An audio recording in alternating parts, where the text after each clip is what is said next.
everyone, welcome to Chess Advanced. We are back in Tata Steel Rapid that happened in 2023, where the magician and the genius prodigy Divya Deshmukh was playing, and she was able to win ahead of Ju Jun, and that's a 5 times world champion, so that has to be commendable. And on top of that, she was just 17 years old. So I mean, this game is one such example. I showed the last game actually against a very strong grandmaster. It was a battle of Indian prodigies, Divya against Vantika, and Divya was able to win that game, and with that she has now 5.5 out of 6. That's a commendable score when you have such strong competition in a tournament that is Tata Steel. I mean, it's a very strong competition. But now she's facing a very strong grandmaster, Anna Ushenina. Now let's see how Divya is able to play against her with the black pieces. Now here Anna goes for d4, we have d5 by Divya, c4 and just e6. We go into the queen's gambit decline. Here just knight to f3, knight to f6 and g3. And in this position you could go for a move like d captures on e4, c4 here. I mean, a lot of these lines were played by Nihal here in Fidesz 2025, and a lot of the other players people. I mean, it's just become the trend here in this year. It just decaps on c4, here bishop to g2. Now just going for c5, castles, knight to c6, queen to a4, just picking up the c4 pawn. And after this, I mean, you just pick it up, you go knight to a4, attacking the queen. Queen moves back, c captures, knight captures, you play bishop to c6. And yes, you can capture, but I don't think it will matter that very much, because you can just trade as well, and I mean, you can recapture as well, and you can ask the trade here as well. And after rook captures, your position would be absolutely fine. But here after g3, we have bishop to e7. Now just comes bishop to g2. We have castles, queen to c2 and c5 in this position. A very nice box-like structure here in the center, and here just decaptures on c5. Now just comes queen to a5 check, trying to just pick up the pawn in knight bd2 blocking. Queen caps on c5 and just simply castles here, getting the king to safety. And here just knight to c6. Now a6 was played, just going for b4, and that would come with the tempo. So either you move it away right now, or you move the queen to a better square. But in this position, Divya goes for d captures on c4, and here just queen caps on c4 was played, asking for a queen trade. And if you trade queens here early on, the thing is that you allow the knight to get into your face. You don't like knights on your face. I mean, come on, no one likes that. And here if you move like b6, if you play, then after this knight f2 e5, you can see that there's a lot of trouble, but you cannot capture, because the trouble is, hey, this knight would be hanging. I'll get 2 pieces for the rook. Already better. So here after this knight caps on e5, you're gonna have to play knight caps on e5, and after this knight to d5, your position is absolutely fine. But after queen caps on c4, we have queen to b6 by Divya. Now just comes b4, expanding towards the queen side, and hit. I mean, you've gotten king to safety. I mean, this move was, I mean, eventually coming.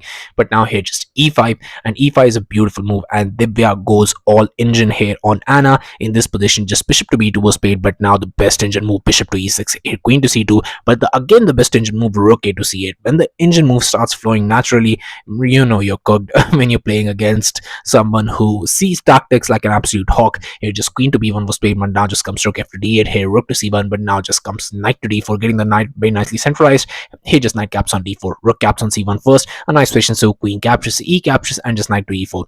And here a5, now challenging those queenside pawns, and that position, I mean, here would be absolutely spectacular, because the thing is that here after rook to c1 was played, knight to d4 was the best move. But the unfortunate thing is that here knight to d4 allows too many trades. I mean, if you look at this position and if you look at this position, you have to understand there is a lot of trades. Bishop gets active, you might be able to trade that off as well, and you will have the bishop pair, but might will also have the bishop pair. I don't think so you would want to play that position other than anything for a draw. So here after rook to c1, here a5 immediately by Divya, and we were playing a5 but after trading a lot of pieces. But now here we are playing a5 with trying to get something in this position. Here just b caps on a5 was played immediately by Anna, and now just comes queen caps on a5. We have bishop to c3 attacking the queen, and you could go for a move like queen to a4 in this position. There is nothing bad with that, but the thing is that after knight to g5, your bishop is under attack. Where do you move it? You cannot move it here, because this is also threatened. If you move the knight, there could be some chances of queen caps on h7, and here you might just get checkmated. So I mean, it's a long shot, but still you could. So here just bishop to g4, which is the best move. After h3, you play bishop caps on e2. All this could have happened. I'm just showing you one of the lines. Here just queen caps on b7, and after this knight to d7, and yes, this could be captured, but I don't think so you would want to capture it. Here bishop to b4 was played, but now just comes this bishop captures, a captures, queen caps on b4, and now just going for queen caps on b4, knight captures, and you could trade a few more pieces, and in this way you get active pieces.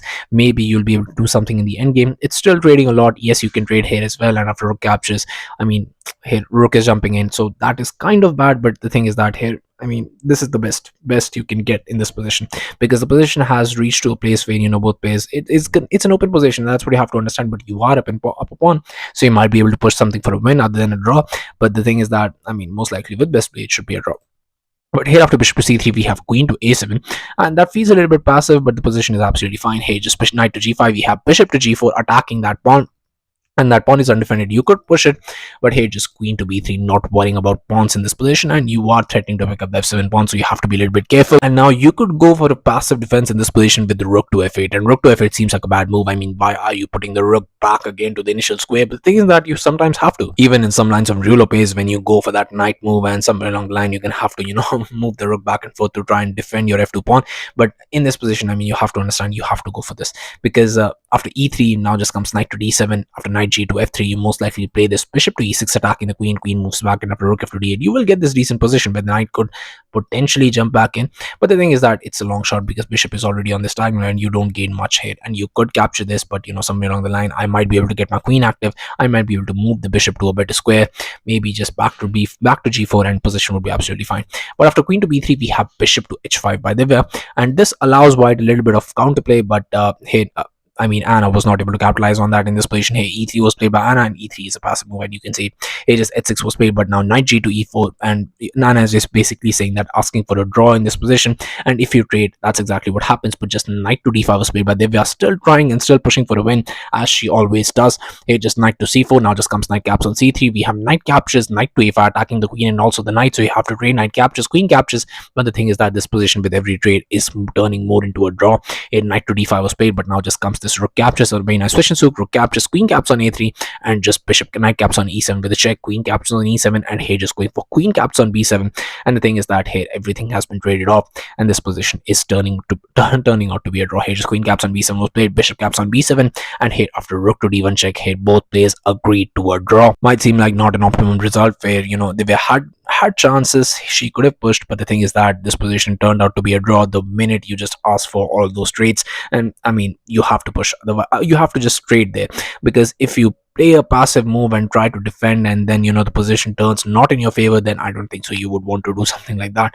So your position just completely collapses. I mean, position could potentially completely collapse, so you don't want that to happen. I mean, you have a draw in your hand. Why, instead of not going for forced trades that was there in the position, instead if you try to push and try to go for a passive position, I don't think so that's good enough.